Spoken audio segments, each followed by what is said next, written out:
Now, European Union Foreign Policy Chief Joseph Borrell Fontelles is skeptical about Ghana's anti-LGBTQ bill passed by Parliament will become law as he expresses confidence President Akufo-Addo will stick to his commitment to human rights. The bill, which is being caught in a web of political and legal dispute, is yet to reach the desk of the president as cases filed against its constitutionality goes through the court. In a speech delivered in the European Union's Parliament, Joseph Borrell Fontelles says human rights will prevail. EU Commissioner Vicentos Sitetovis read the speech on her behalf. Ghana is a solid democracy and anchor of regional stability, has a strong record in terms of protecting human rights throughout its laws and through its practice. Significant steps have been taken in this area. See, for example, Ghana's decision of last year to take steps towards abolishing death penalty. However, challenges remain notably in the area of the protection of sexual minorities. The recent passing in Parliament of the Human Sexual Rights and Family Values Act, more commonly referred to as the Anti-LGBTIQ Bill, is an issue of concern.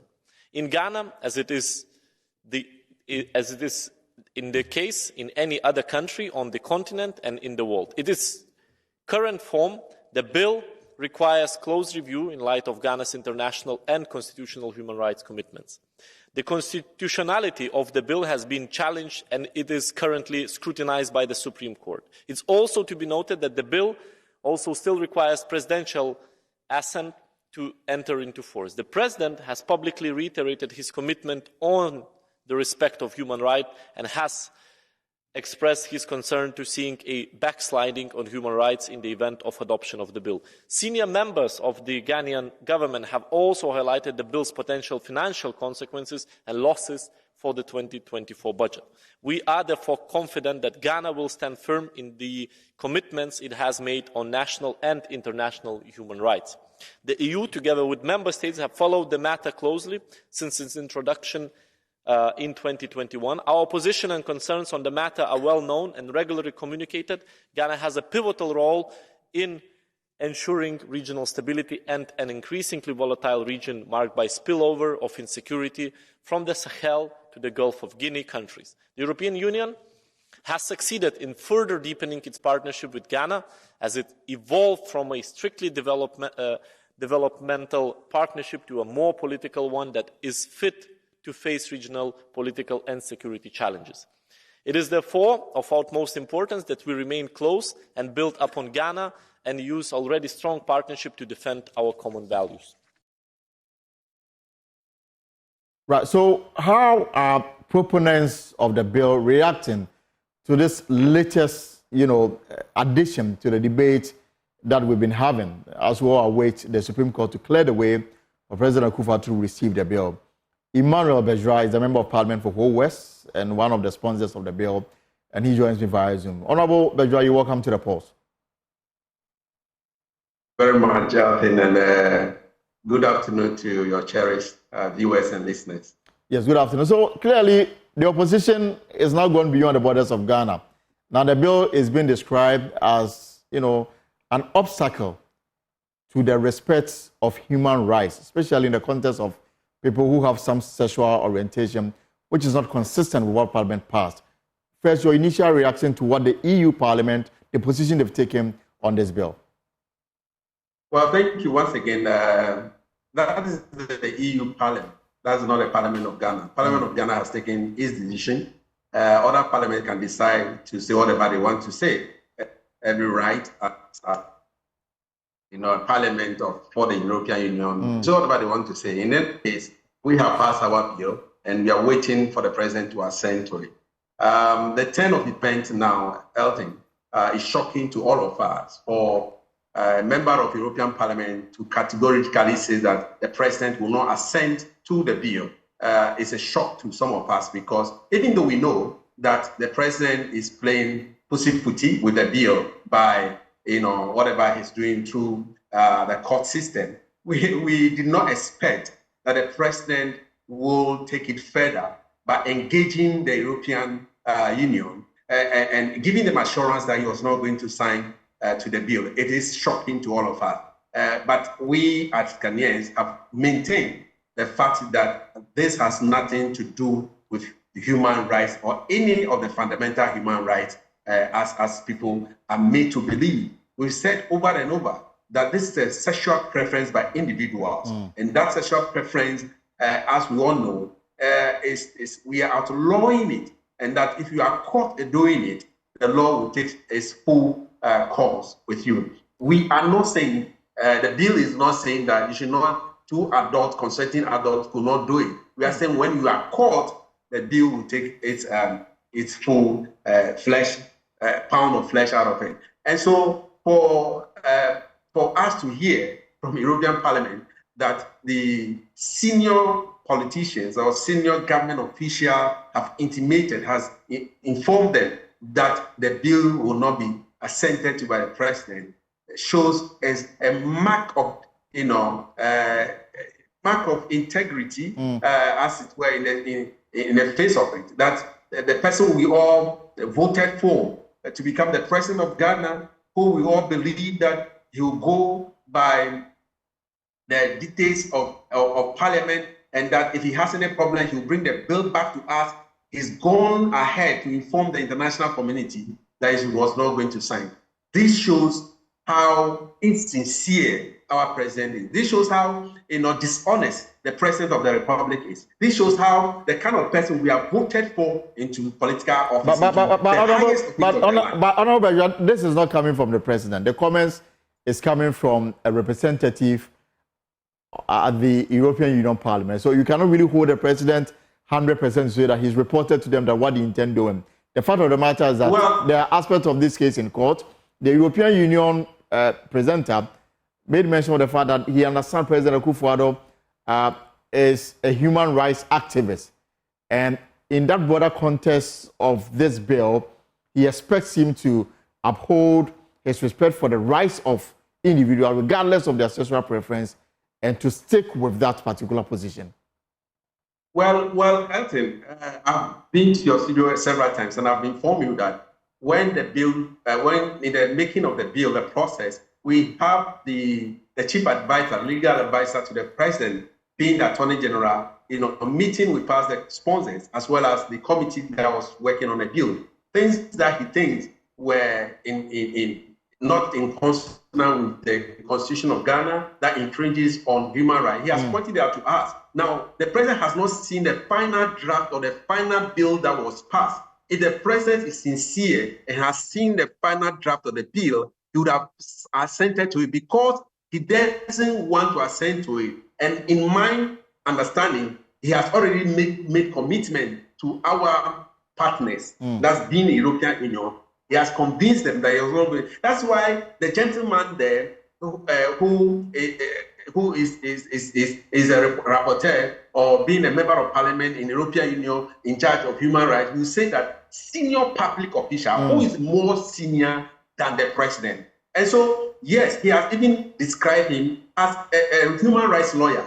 Yes, if indeed he's a human rights lawyer, the best for him as a president to do, Elton, was for him to receive the bill, go through it, and then tell us that this and that portion are not in consonance with our law, are not in consonance with the human rights tenets that we have espoused and that I have given my commitment to. He hasn't seen the bill. If you have seen the initial bill, which your Attorney General has come to us and we have fleshed it out, coming out the new bill, this president should have assented to it. He would have been the first person to have assented to it. Today he said this, meeting the Catholic, the Anglican bishop, and said, not under my word. Then tomorrow he will meet the Vice President of the United States and said that he will not assent to, that there are few opposition members of parliament who brought this. This alone tells you that the president is not sincere and is dealing with Ghanaians.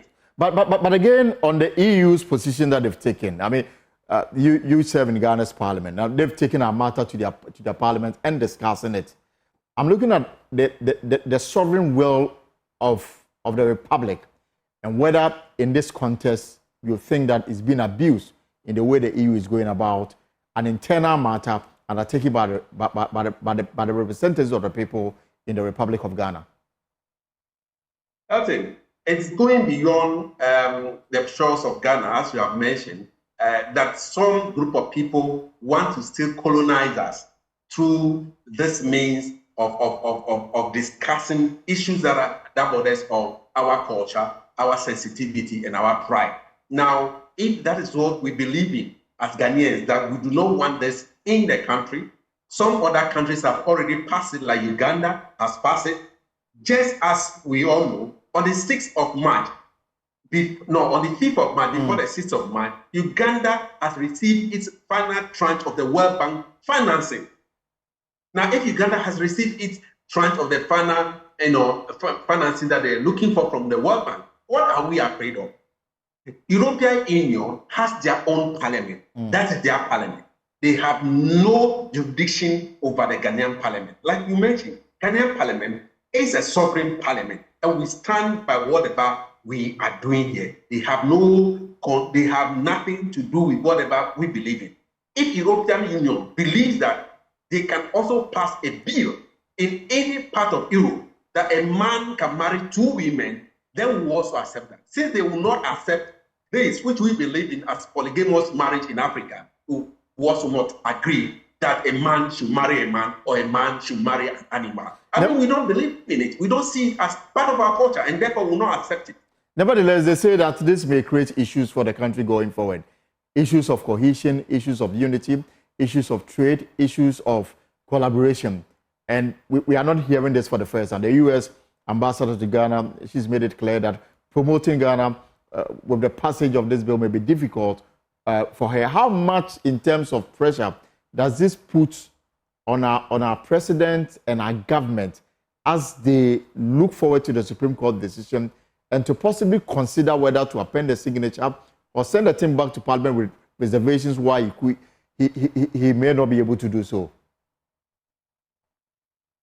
When we all say Akufo-Addo is his own man and that he will not be woodwind into believing or doing anything that he doesn't believe in. And so when he came out to say that, yes, indeed, he's not going to allow same-sex marriage in Ghana under his words, we all believed him. We thought that he was singing from the same hymn, only for him to make a U-turn, for him to be controlled and manipulated by foreign entities and foreign partners. It shows clearly that he's not his own man. Akufo-Addo, I can tell you on authority, that is not his own man. He had a meeting 3 days ago with all leaders, that's the coalition that push us. Ask the coalition, what did he tell the coalition people? If Akufo-Addo is genuine and sincere, he should be able to tell Ghanaians, should be able to come out to tell Ghanaians that this is my stand on it. Because he's not sincere as a president, that's why he cannot come out to say whatever he wants to say. He made the coalition that supported the bill, that brought the bill to us to sponsor. What did he tell them? He should tell Ghanaians what he told them. But finally, before I let you go, how frustrated must you be after spending years to put together this, convince members of parliament to back it, and now we are at a standstill? Well, like I said, it's not, insincerity